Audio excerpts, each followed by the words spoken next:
Welcome back to another episode of Marvelman 901. So today I'm going to talk about some horror-themed comics, such as Ghost Rider, Ghost Rider 2099, Hellstorm, Strange Tales, both with Human Torch and Doctor Strange, Hellblazer, and the character known as Puma.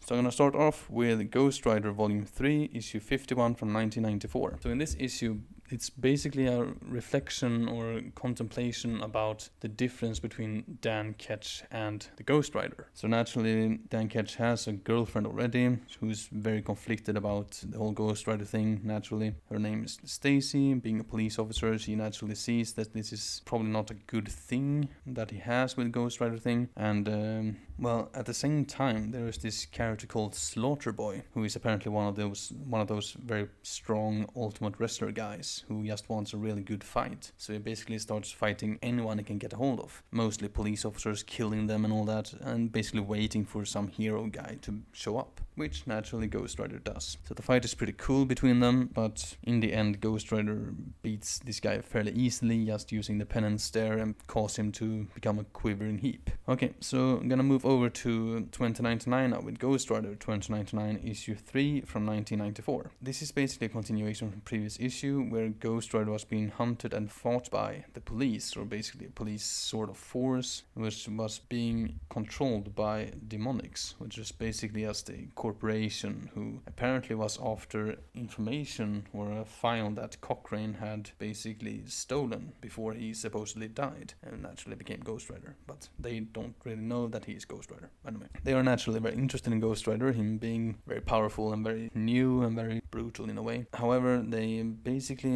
have one of his friends who apparently had died in a raid of sorts when Cochrane had stolen these files, this guy called Warewolf. They managed to actually not only extract some memories from him, getting the old Cochrane name and all that stuff from him, but also basically restore him somewhat, control him to basically trying to infiltrate Cochrane, get close to him and basically get the files back. Meanwhile, Ghost Rider basically managed to escape from the police force guys and basically get back to a safe haven of sorts where he could basically recharge. He later on, after basically being to mask himself as Cochrane yet again, he meets Warewolf, this controlled werewolf, and basically both very surprised that the other one is alive, go out basically to get something to eat, and Warewolf basically just turns into this mechanical werewolf. Okay, so the next issue I'm going to talk about is Hellstorm issue 16 from 1994. Basically this character called Stephen Loss is introduced as a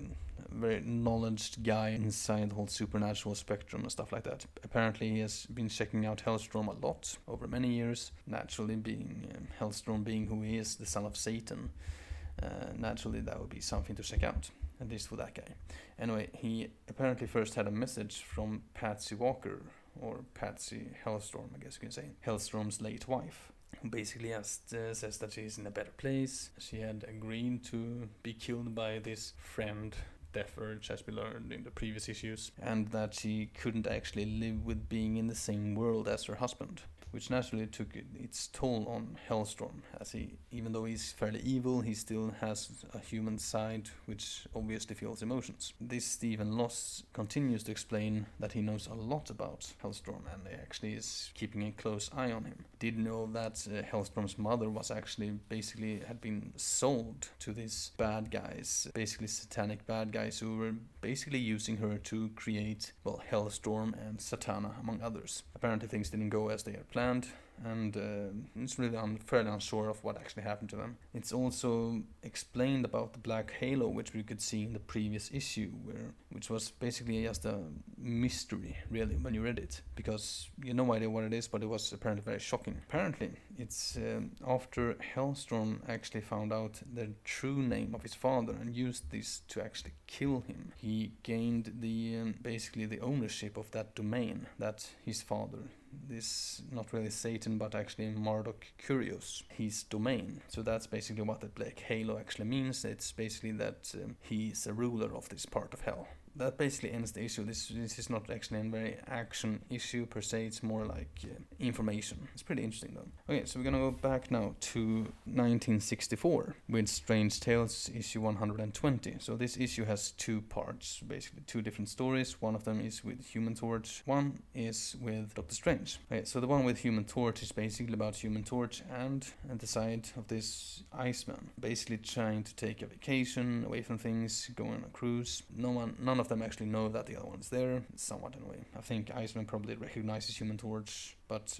not the other way around. This pirate guy called Barracuda basically turns up with these guys and well, he does what pirates do basically. Two heroes naturally fight each other over rivalry stuff, and Barracuda, they manage to defeat him fairly easily, him and his bad guys, and then basically go separate ways. So the Doctor Strange part, the Doctor Strange story actually is called The House of Shadows, and it's basically about this supposed haunted house, which apparently has gotten a lot of press, and apparently this reporter guy called Stevens is gonna go and spend a night or something like that inside, basically to report about this haunted house. However, he kinda gets into trouble, and naturally Doctor Strange has to go there to save his ass. So Strange forcibly forces his way into this house, which he realizes very quickly is not exactly a house, but it is actually a live entity from another space-time continuum, as they say, but it's basically just another reality. Apparently he just turned himself into a haunted house to prevent people knowing that he was basically an alien observing them. However, Doctor Strange, showing that he's a lot stronger than this house, forced the house to release Stevens and then basically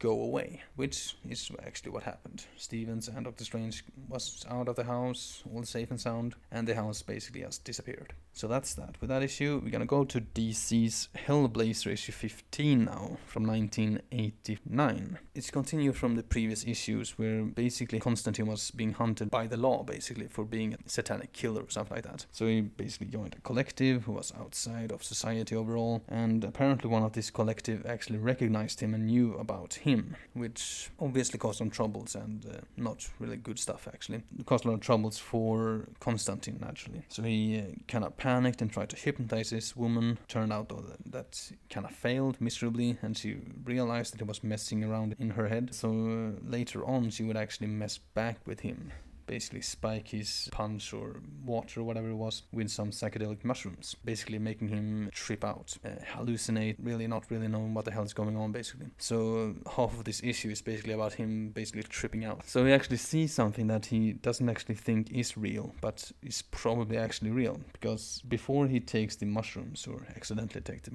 mushrooms, he basically finds these special stones that are apparently kind of mystical. So during the slowing of his psychedelic trip, basically when he's coming down, he basically sees this guy who's basically tampering around with the stones and then basically bashes his head onto the stones until he's basically dead.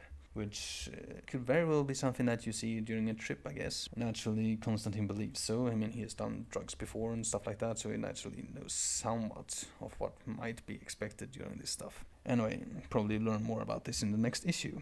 So, last entry today is gonna be about the character known as Puma. So, he was introduced in Amazing Spider-Man issue 256. His real name is Thomas Fireheart, and he was actually born in New Mexico in a Native American reservation. Basically, this tribe had been trying to genetically engineer a certain warrior to fight against the Beyonder. And that is actually what Puma is, this kind of special warrior who's supposed to do this. Well, actually, the thing is that I don't really see how this could actually happen, how Puma could cause any threat at all actually to the Beyonder, as Beyonder is so way more powerful. I mean, it's not even close, you know. This guy is still a pretty impressive character, a mercenary and a CEO of his own company, very successful company at that. He and Spider-Man actually fought against each other and along with each other for many times. It's gonna be interesting to see a more development past 1994 with this guy. Okay, so that's it for today. Hope you all enjoyed. This is naturally Marvel's and DC's creations. I'm telling the story. If you like this, do subscribe and share. Also have a good day and stay safe.